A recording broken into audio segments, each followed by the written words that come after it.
Academy Indore के digital platform पर आप सभी अभ्यर्थियों का स्वागत है।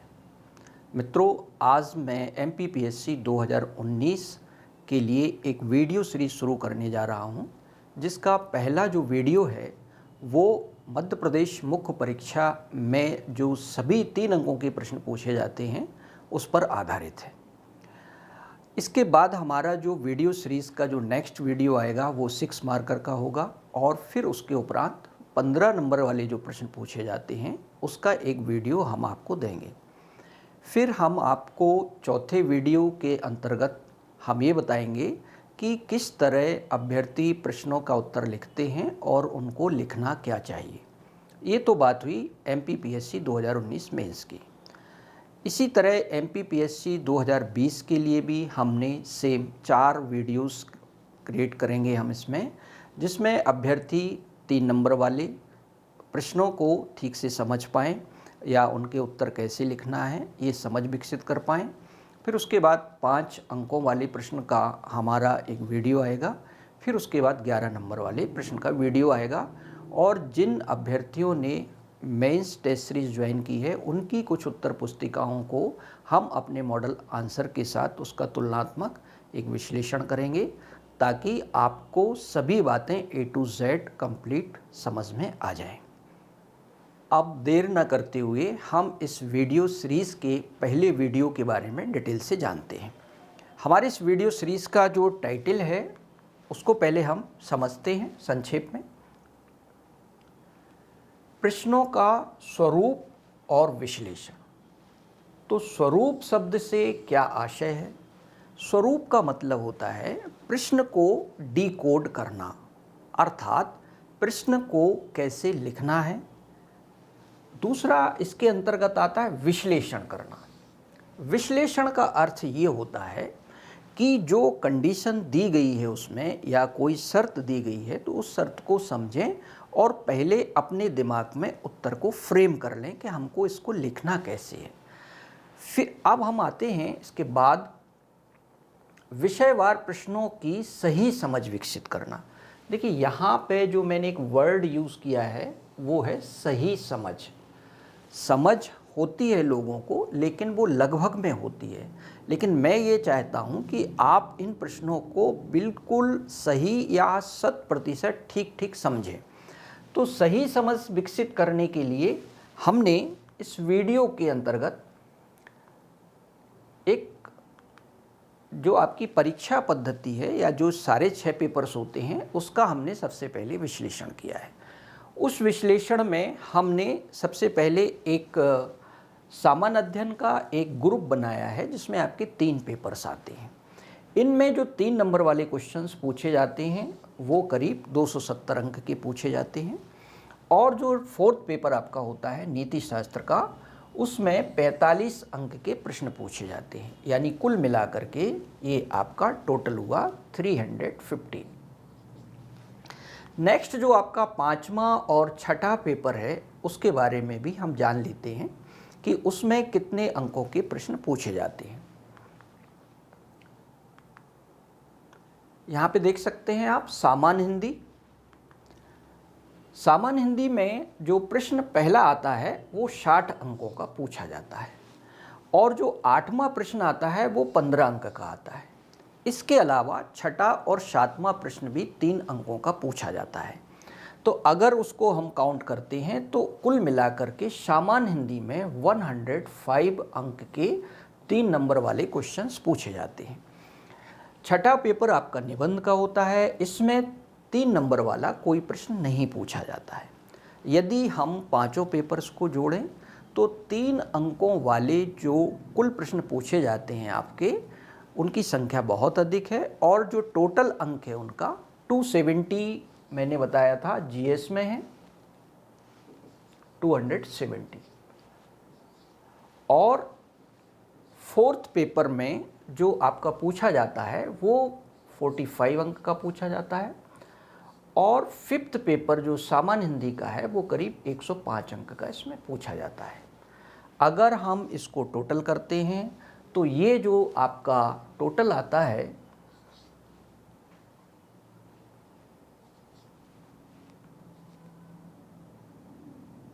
430 अंक हो जाता है आपका ये करीब। तो आप समझ सकते हैं 1400 में 430 नंबर का महत्व कितना ज़्यादा होता है। तो सबसे पहले आपको ये समझ विकसित करना है कि हम एक मेरिट होल्डर बनने के लिए या हमें इसमें सिलेक्शन लेने के लिए या टॉप पोजीशन पर आने के लिए ये जो 430 नंबर है इसका कितना महत्व है।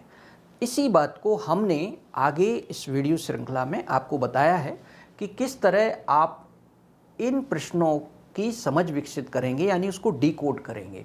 तो 3 अंकों वाले प्रश्नों को समझने के लिए सबसे पहले आपको उनकी विशेषताओं को समझना होगा कि आखिर इन प्रश्नों की विशेषताएं क्या हैं, क्योंकि जब आप विशेषताएं समझेंगे तभी आप उसका महत्व समझ पाएंगे। तो देखिए, इसको मैंने एक एक करके बताया है। सबसे पहले तो इसमें एक कंडीशन दी होती है आपको कि आपको ये जो क्वेश्चन है वो 20 शब्दों में लिखना है, लेकिन ये ज़रूरी नहीं है कि सभी प्रश्नों को 20 शब्दों में लिखा जाए। अभी हम आपको कुछ एग्जाम्पल्स के साथ बताएंगे। फिर आता है दूसरी जो इसकी विशेषता होती है कि इसमें कोई आंतरिक विकल्प नहीं होता है, जैसा कि दूसरे और तीसरे क्वेश्चंस में होता है जीएस प्रश्न पत्र के। नेक्स्ट जो विशेषता इसकी है वो ये है कि निबंध को छोड़कर, यानी जो आपका अंतिम छठा पेपर होता है उसको छेड़कर शेष 5 प्रश्न पत्रों में 3 अंकों वाले प्रश्न पूछे जाते हैं, जिनके मैंने आपको टोटल अंक बताया है 430।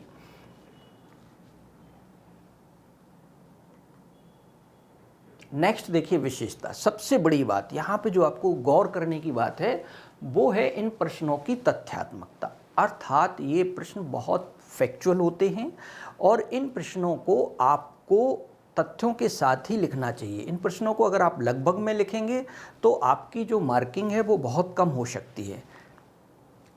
नेक्स्ट आता है स्मरण शक्ति क्षमता का, इसमें विशिष्ट महत्व होता है, क्योंकि आप सभी जानते हैं कि तथ्यों को वही अभ्यर्थी धारित कर सकता है, एडॉप्ट कर सकता है जिसकी स्मरण शक्ति बहुत अच्छी होगी। अब स्मरण शक्ति के साथ साथ यहाँ पे एक आपको और बात ध्यान देना है कि यहाँ पर रिवीजन का बहुत महत्व हो जाता है, यानी आप किसी विषय को कितनी अधिक बार पढ़ते हैं, कितनी अधिक बार उसका को रिवाइज करते हैं, ताकि वो आपके मस्तिष्क में स्थायी रूप से आ जाए। और आपको जब कोई चीज़ अच्छे से याद होती है तो आप उसको रिकॉल भी जल्दी कर पाते हैं। नेक्स्ट विशेषता इसकी है ये अधिक अंकदायी प्रश्न होता है। यदि आप देखें कि सारे जो क्वेश्चंस के आपके पैटर्न हैं उसमें ये जो पैटर्न है वो सबसे अधिक अंकदायी है, क्योंकि ये सबसे ज़्यादा तथ्यात्मक है। यदि आपने उसका उत्तर एकदम सटीक लिखा या प्रश्न की मांग के अनुसार लिखा तो आपको पूरे में पूरे अंक यहाँ पे मिलेंगे। नेक्स्ट देखिए, अब इसमें आता है कि हम प्रश्नों को कैसे समझेंगे कि किस प्रश्न को कैसे लिखना है। तो इसमें बड़ा मैंने एक सिंपल आइडिया आपको दिया है कि ये प्रश्न जो होते हैं वो 2 प्रकार के होते हैं, है ना। एक प्रश्न वो होते हैं जो निर्देशात्मक होते हैं। निर्देशात्मक का अर्थ होता है कि प्रश्न के साथ उसी में एक कंडीशन दी होती है, एक शर्त दी होती है और या एक मांग होती है उस प्रश्न की जिसे आपको फुलफिल करना होता है, उसे हम कहते हैं निर्देशात्मक प्रश्न। जैसे मैं कहूँ कि 1919 के भारत शासन अधिनियम की कोई 2 विशेषताएं लिखिए। अभी क्या है, कोई 2 विशेषताएं, ये क्या है, एक निर्देश है आपके लिए। अब दूसरे श्रेणी के वो प्रश्न आते हैं जिन्हें हम कहते हैं गैर निर्देशात्मक प्रश्न। गैर निर्देशात्मक प्रश्न का अर्थ होता है कि जिसमें कोई कंडीशन ना दी हो। सपोज दैट लिखा है रजिया सुल्तान, अब आप इसमें कुछ भी लिख सकते हैं, तो उन्हें हम कहते हैं गैर निर्देशात्मक प्रश्न। अभी हम इसको अगली स्लाइड्स में आपको और डिटेल से बताएंगे। अब आते हैं हम विशेषताओं को जानने के बाद 3 अंकों वाले प्रश्नों के प्रकार को समझते हैं। अब प्रकार का मतलब क्या होता है? प्रकार का मतलब यहाँ पे ये है कि प्रश्नों को देखते ही साथ आपके दिमाग में एक क्लैसिफिकेशन हो जाना चाहिए कि इस प्रश्न को ऐसे लिखना है, इस प्रश्न को ऐसे लिखना है।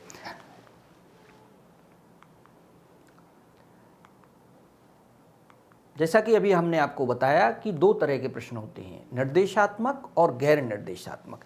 अब यहाँ मैंने उनके कुछ एग्जाम्पल्स दिए हैं आपको।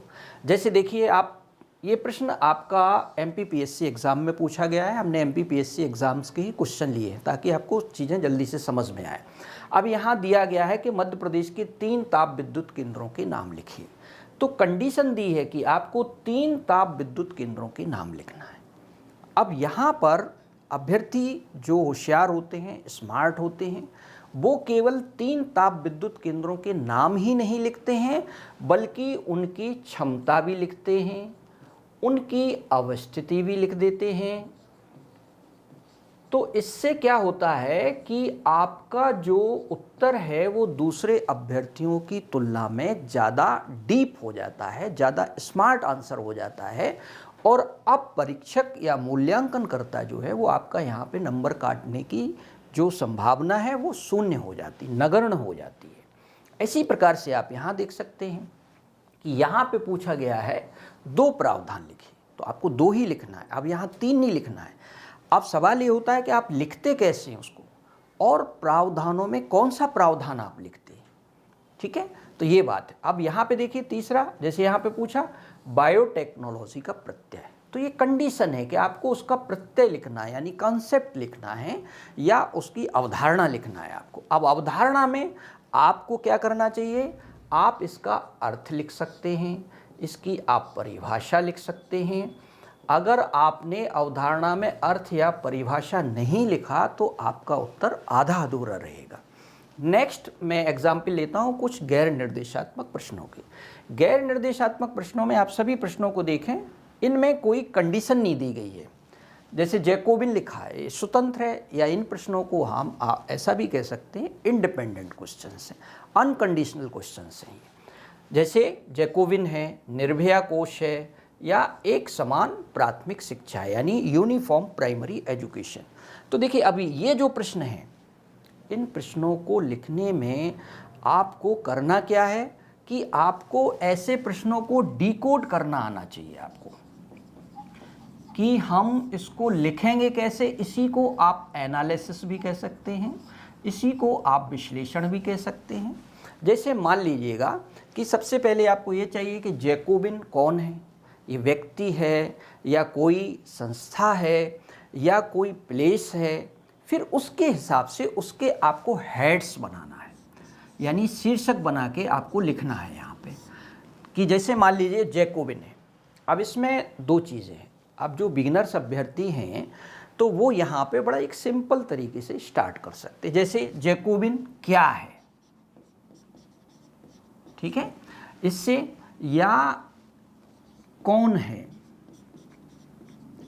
ठीक है, या इसका उपलब्धि है या कोई उसका महत्व है। तो इस प्रकार से आप जो है जो डब्लू फैमिली है उसका भी इस्तेमाल कर सकते हैं, है ना, व्हाट, व्हेन, हु, है ना, इसका भी इस्तेमाल कर सकते हैं, कौन, कब, कहाँ, क्या। अगर आप थोड़ा सा मैच्योरिटी है आप में तो आपको इस प्रकार के थोड़े से हेड्स बनाने चाहिए, कि जैसे जैकोबिन है तो आपने लिख दिया उसका हेड्स परिचय, परिचय से आपने उसको शुरू किया। फिर जब आपने बताया कि इसकी जो जैकोबिन है उसकी फ्रांसीसी क्रांति में भूमिका, तो आपने लिख दिया भूमिका। ऐसे आपने 3 सिलेक्टिव कीवर्ड्स निकाले और उसके हिसाब से इसको लिखा। लेकिन ये कीवर्ड्स आप तभी बना पाएंगे जब आप लगातार कंटिन्यूअस इसका अभ्यास करेंगे। ठीक है, तो अब हम नेक्स्ट स्लाइड की तरफ बढ़ते हैं। अब देखिए जैसे निर्देशात्मक प्रश्न है, निर्देशात्मक प्रश्नों को थोड़ा सा और गहराई से समझने के लिए हमने यहाँ पे जो आपके मध्य प्रदेश एग्ज़ाम में जो प्रश्न आए हैं उनके स्वरूप को, उनको नेचर को देखते हुए हमने यहाँ पे उनके कुछ एग्जाम्पल्स लिए हैं ताकि और आप गहराई से इसको समझ सकें। अब आपने देखा होगा निर्देशात्मक प्रश्नों की 2 श्रेणियाँ हैं। पहला है जिसमें 2 निर्देशात्मक शब्द लिखे। अब 2 निर्देशात्मक शब्द कैसे, कि एक तो यहाँ पे पूछा है कि ब्लीचिंग पाउडर क्या होता है, और ये पूछा है कि इसके 2 उपयोग बताइए। तो आपको क्या चाहिए कि सबसे पहले आप इसका एक फॉर्मेट बनाइए। तो यहाँ पे आपने लिखा ब्लीचिंग पाउडर क्या है, फिर आपने इस प्रकार का एक आर्क बनाया और उसमें लिख दिया 2 उपयोग। उपयोग यहाँ लिख के नंबर 1 और नंबर 2।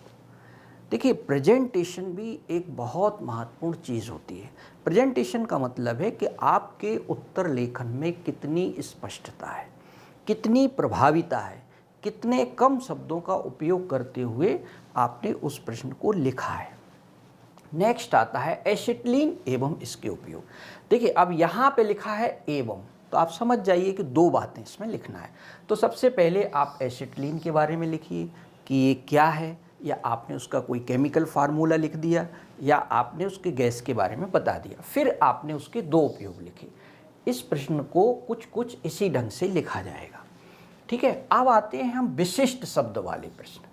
तो देखिए, विशिष्ट शब्द वाले जो प्रश्न होते हैं इनमें कीवर्ड यूज़ किए जाते हैं। जैसे लिखा है पूर्ण रूप लिखिए, यानी फुल फॉर्म। अब जैसे दे दिया आपको यूनेस्को, तो अब यहाँ पे आपको सिर्फ क्या करना है, यूनेस्को का फुल फॉर्म लिखना है। लेकिन यहाँ पे ये बात ध्यान देना है कि आपको यूनेस्को जो लिखना है वो आंग्ल भाषा में लिखना है, यानी इंग्लिश के लेटर्स में लिखना है, देवनागरी लिपि में नहीं लिखना है। और दूसरी बात जो यहाँ सावधानी वाली है कि इसमें आपकी स्पेलिंग मिस्टेक नहीं होना चाहिए। फिर आता है जैसे उपयोग बताइए, ये भी विशिष्ट शब्द है, तो आपको केवल उपयोग बताना है। अब यहाँ पे क्या होगा, कोई अभ्यर्थी दो उपयोग लिखेगा, कोई तीन लिखेगा। तो ये अपनी अपनी कैपेसिटी है कि आपकी तैयारी का या प्रिपरेशन का लेवल क्या है, उसके आधार पर ही आप यहाँ पे लिख पाएंगे। अब आता है यहाँ परिभाषित कीजिए। अब देखिए, परिभाषित कीजिए में भी दो बातें हैं। एक होता है लगभग में परिभाषित करना, और एक होता है आपका बिल्कुल सटीक लिखना। जैसे अगर मैं कहूँ कि घरेलू हिंसा को परिभाषित कीजिए, अब कोई अभ्यर्थी उस एक्ट का को उद्धृत करते हुए उसकी धारा लिखते हुए धारा में जो कुछ लिखा गया है उसको हूबहू लिखता है, तो उसको निश्चित तौर पर ज़्यादा अंक मिलेंगे। और किसी ने अगर उसको ठीक से याद नहीं किया है तो वो फिर लगभग में लिखेगा। अब आते हैं यहाँ पे तीन कारण बताइए। ठीक है, तो कभी कभी ऐसा होता है कि लोग कारण तो लिखते हैं, लेकिन कारणों में भी क्या होते हैं, कुछ गौण कारक होते हैं, और कुछ कारण कैसे होते हैं, आपके महत्वपूर्ण होते हैं। तो अगर आप महत्वपूर्ण कारण लिखते हैं तो यहाँ पे आपका जो उत्तर है वो ज़्यादा अच्छा माना जाएगा। अब आते हैं नेक्स्ट स्लाइड पर। ये स्लाइड जो है 20 शब्द वाले उत्तर से संबंधित है, ये देख सकते हैं आप यहाँ पे। यानी ऐसे प्रश्नों में आप 20 से कम शब्द लिखकर भी अपना उत्तर पूर्ण कर सकते हैं। इस 20 शब्द वाले जो उत्तर होते हैं उनके दो कैटेगरी है। एक होते हैं निर्देशात्मक शब्द और एक होते हैं गैर निर्देशात्मक शब्द। निर्देशात्मक शब्द का मैंने उदाहरण लिया है MPPSC 2018 में। इसमें जो प्रश्न पूछा गया था, 3 ग्रीन हाउस गैसों के नाम लिखिए। अब देखिए, यहाँ पे आपको करना ये है कि आपने ऐसा एक आर्क बनाया, यहाँ पे आपने 3 गैसों के नाम लिखे। सपोज दैट आपने लिखा CO2। अब CO2 का ग्लोबल वार्मिंग में क्या कंट्रीब्यूशन है, तो वहाँ इसका आपने परसेंटेज लिख दिया। इसी प्रकार से आपने CH4 या मीथेन का लिखा या अन्य गैसों का लिखा, और फिर उसका ग्लोबल वार्मिंग में कंट्रीब्यूशन लिखा। ये और कई अभ्यर्थी ऐसे भी होंगे इसमें जो सिर्फ गैसों के नाम लिखेंगे। तो हो सकता है परीक्षक उसमें 3 में 3 अंक दे दे, और हो सकता है उसमें वो आधे अंक दे। लेकिन अगर आपने साथ में उनका ग्लोबल वार्मिंग में कंट्रीब्यूशन लिखा है तो आपका आंसर जो है वो दूसरे अभ्यर्थियों की तुलना में निश्चित तौर पे बेटर हो जाता है। और उसमें आपने चूँकि ज़्यादा फैक्ट्स लिखे हैं तो आपका जो आंसर है वो ज़्यादा वजनदार हो गया है। दूसरी श्रेणी में जो गैर निर्देशात्मक प्रश्न पूछे जाते हैं उनको आपको कैसे लिखना है, तो उसके हमने यहाँ पे एग्जाम्पल्स लिए हुए हैं। जैसे गौतमी पुत्र सातकर्णी है, तो सबसे पहले इसमें आप कुछ हेड्स बना लेंगे, और हेड्स बनाने से ये सुविधा होती है कि आपके प्रश्न का उत्तर भी पूर्ण हो जाता है, साथ में आपके शब्द भी कम खर्च होते हैं। जैसे देखिए, यहाँ पे आपने गौतमी पुत्र सातकर्णी में पहला आपने लिखा परिचय। अब परिचय में आपने क्या लिखा, आपने लिखा कि महान सातवाहन शासक। इसके बाद आपने एक और हेड्स बनाया, जैसे कि योगदान। अब सातकर्णी का कोई योगदान है जो आपको याद है वो आप लिख सकते हैं यहाँ पे। फिर आपने लिखा उसकी कोई युद्ध विजय, तो आप युद्ध विजय, किसी उसने शासक को पराजित किया तो वो भी लिख सकते हैं आप। ऐसे ही आप कई हेड्स बना करके अपने आंसर को प्रभावी बना सकते हैं। इसी प्रकार से यहाँ पे रेहला पुस्तक ये पूछा गया था। अगर मान लीजिए सिर्फ रेहला लिखा है तो आपको रेहला में ये लिखना है कि ये क्या है। तो आपने लिखा ये पुस्तक है, इसका जो लेखक है आपने अगेन उसका एक हेड्स बनाया और लेखक का नाम लिखा आपने फिर उसका भाषा लिखा, किस भाषा में लिखी गई है। मान लीजिए इसी प्रकार से पुस्तक में और भी कई हेड्स बन सकते हैं, जैसे कि मान लीजिए आप इसमें ये लिख सकते हैं इसका अनुवाद, या उसकी कोई टीका है तो, या उसका कोई भाष्य है तो वो भी आप लिख सकते हैं। तो बंधुओं, यहाँ पे आपको अपने आंसर की गुणवत्ता को बढ़ाने के लिए या गुणवत्तापूर्ण उत्तर लिखने के लिए आप यदि इन सब बातों को ध्यान में रखेंगे तो निश्चित तौर पर आप मुख्य परीक्षा में अधिक अंक खींच पाएंगे। आइए अब हम लोग नेक्स्ट स्लाइड की तरफ बढ़ते हैं। देखिए यहाँ पे मैंने लिखा है 20 से अधिक शब्द वाले उत्तर। तो 20 से अधिक शब्द वाले जो उत्तर हैं उनके कुछ एग्जाम्पल्स मैंने यहाँ पे लिए हैं। जैसे देखिए, शुद्ध अंतर प्रवाह की अवधारणा क्या है। तो अब अवधारणा क्या है, तो यानी आपको इसे स्पष्ट करना है, समझाना है कि ये है क्या, ठीक है ना। तो समझाने में क्या होता है, आप चाहें तो उसकी परिभाषा लिख सकते हैं या उसका अर्थ लिख सकते हैं। और जब ये पूछा जाए अवधारणा क्या है, अगर आप उसके साथ साथ एग्जाम्पल भी लिख देते हैं उसका, तो ये आपका उत्तर पूर्ण उत्तर माना जाएगा, यानी आपको इसमें 3 में 3 अंक मिलेंगे। अब मान लेते हैं कि ये प्रश्न आपको नहीं आता है या आपके पढ़ने में कभी आया नहीं, तो यहाँ अभ्यर्थी एक दुविधा में आ जाते हैं कि वो ऐसे प्रश्न जो बीच बीच में उनको नहीं आते हैं तो उसमें उन्हें क्या करना चाहिए। तो इसके लिए मैं आपको 2-3 बातें बताता हूँ। सबसे पहले तो ऐसे प्रश्न को आप उसका लिख करके, हेडिंग लिख करके, जैसे 1H का ये शुद्ध अंतर प्रवाह आपने लिखा, अब आपको नहीं आता तो आप छोड़ दीजिएगा उसको। दूसरी बात ये है कि अगर आपको ये लगभग में पता है तो आप जितना पता है उतना ही लिखिए, उसको उसमें कुछ आप अपनी तरफ से जोड़ घटा करके मत लिखिएगा। तीसरी बात ये होती है कि आपको इस शुद्ध अंतर प्रवाह की जो अवधारणा है, अब मान लीजिए आपको उसका डेफिनेशन या अर्थ पता नहीं है पर उसका आपको एग्जाम्पल पता है, तो आप उसका उदाहरण भी लिख सकते हैं। तो यहाँ पे आपको 1 नंबर मिल जाता है। लेकिन यहाँ आपको सावधानी ये रखनी है कि आपको तुक्का नहीं लगाना है। यहाँ पे अगर आपने यहाँ पे तुक्केबाजी की तो कभी कभी ये होता है कि अर्थ का अनर्थ हो जाता है ना। तो इसलिए आपका उससे समय भी खराब हुआ, अंक भी नहीं मिले, और साथ में आपका जो एक इम्प्रेशन था परीक्षक पर, मूल्यांकनकर्ता पर, वो भी घट गया। नेक्स्ट आते गैर निर्देशात्मक प्रश्न। अब देखिए यहाँ पे इन प्रश्नों के उत्तर आपको 20 से अधिक शब्द में लिखना चाहिए। जैसे एक मनसबदारी प्रथा है, ठीक है। तो मनसबदारी प्रथा ये एक पूरा एक कॉन्सेप्ट है। तो आप इसमें सबसे पहले ये बताइए कि ये क्या है, फिर आप इसकी पृष्ठभूमि बता सकते हैं कि इसकी शुरुआत कहाँ पे हुई थी।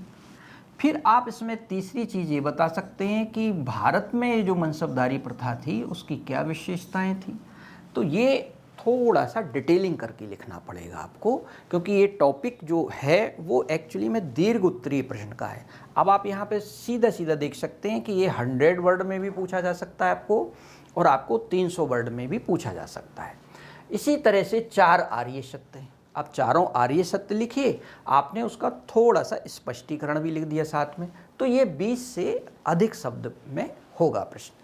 तो आपको यहाँ पर ये समझ विकसित करना है कि किन प्रश्नों के उत्तर हमें 20 शब्द के अंदर देना है और किन प्रश्नों के उत्तर हमें 20 से अधिक शब्दों में देना है। नेक्स्ट स्लाइड है, अब हमारी जो सबसे महत्वपूर्ण बात हम आपको बताने जा रहे हैं वो है कि 3 अंकों वाले प्रश्नों की जो उत्तर लेखन की हमारी जो रणनीति है वो कैसी होना चाहिए।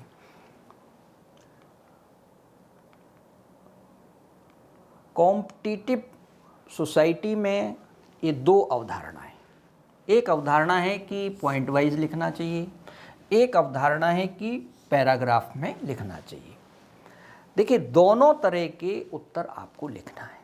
अब मान लीजिए किसी टॉपर ने बोल दिया कि आपको 3 अंकों वाले प्रश्न में 3 पॉइंट लिखना है, तो ये जो आपका एक ट्रेंड चल रहा है या सेट हो गया है ट्रेंड कि सभी बच्चे 3-3 बातें लिख रहे हैं, तो ये ज़रूरी नहीं है कि कुछ प्रश्नों में आपको पॉइंट वाइज आप उनके उत्तर दे नहीं सकते हैं। जैसे देख लीजिए आप यहाँ पे, इनको आपको पैराग्राफ में ही लिखना होगा। जैसे लिखा है परिभाषित कीजिए या अवधारणा लिखिए या प्रत्यय बताइए या उसका अर्थ बताइए।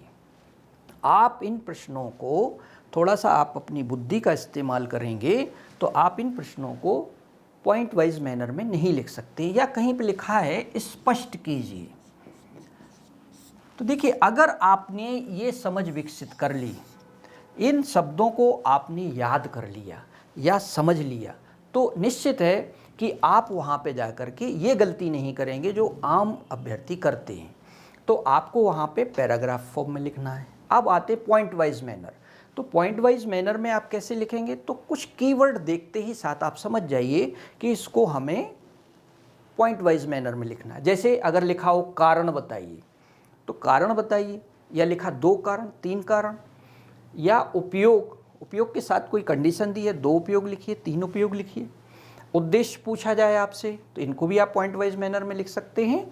और अगर कोई प्रावधान पूछे हैं तो उनको भी आप जो है पॉइंट वाइज मैनर में लिख सकते हैं। ऐसे ही एक कीवर्ड आता है विशेषताएं बताइए, इसको भी आप पॉइंट वाइज मैनर में लिख सकते हैं।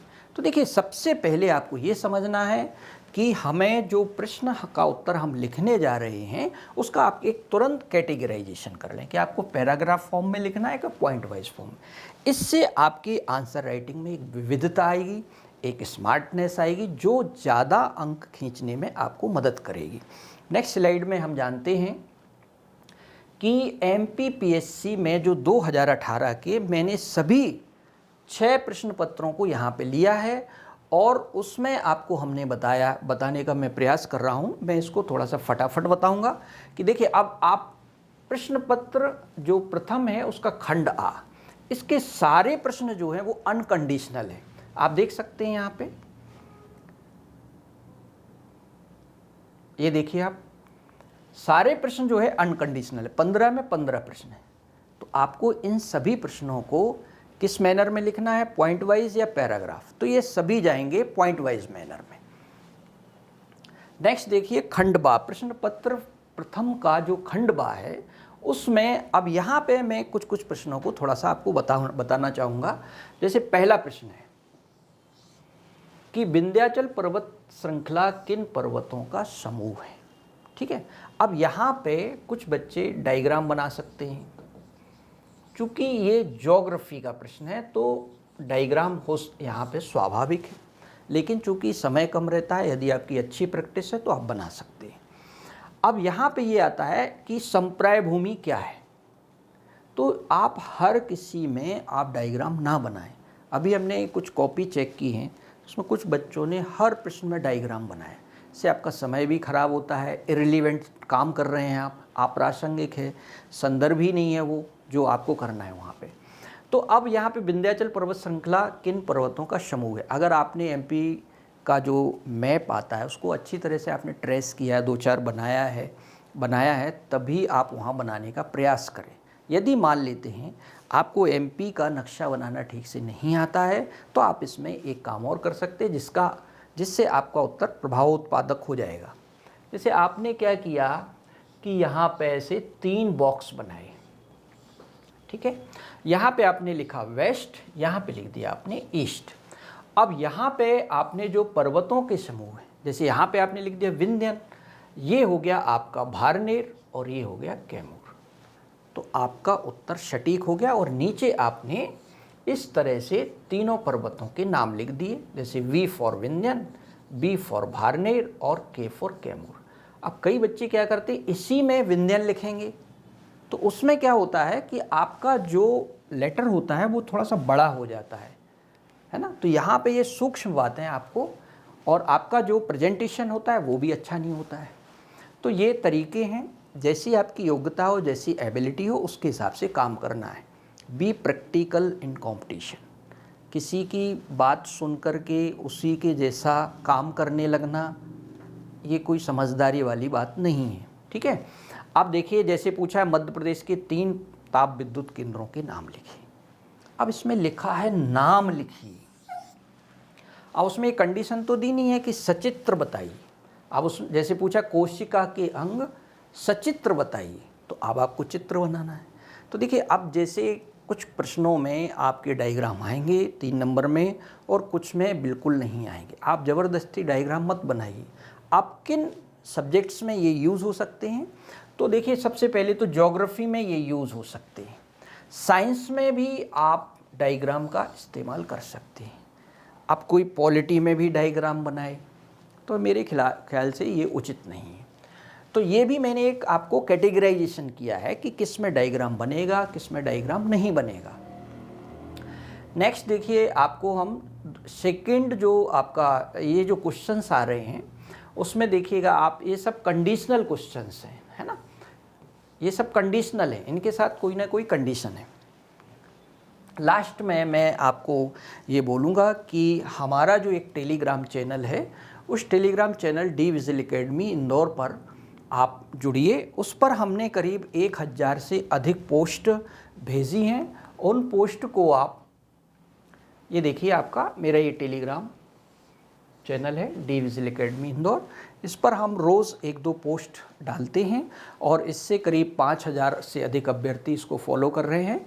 और सबसे अच्छी बात कि इन अभ्यर्थियों ने जो मैं पोस्ट डालता हूं उसको देखकर वो स्वयं प्रैक्टिस करते हैं। उसको उन लोगों ने डाउनलोड किया है।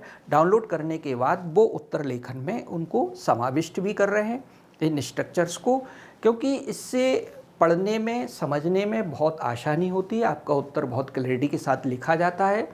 इसके अलावा हमने एक मेंस टेस्ट सीरीज़ अभी हमारा चल रहा है 2019 का, जो कि ऑफलाइन भी हमारे पास अवेलेबल है और ऑनलाइन भी उपलब्ध है। तो मित्रों, यहीं पे मैं आपका ज़्यादा समय ना लेते हुए अपनी बात को यहाँ समाप्त करता हूँ। अंत में मैं आपको यही बोलना चाहूँगा कि 3 मार्कर वाले क्वेश्चंस में जो हमने आपको एक रणनीति बताई है, उस रणनीति पर आप अमल करें, और वो प्रैक्टिस में आपके तभी आएगा जब उसका आप बार बार अभ्यास करेंगे। Thank you so much. Next video जो हमारा रहेगा वो 6 मार्कर वाला रहेगा। उस वीडियो के साथ मैं आपसे दोबारा मिलूँगा। बहुत बहुत धन्यवाद।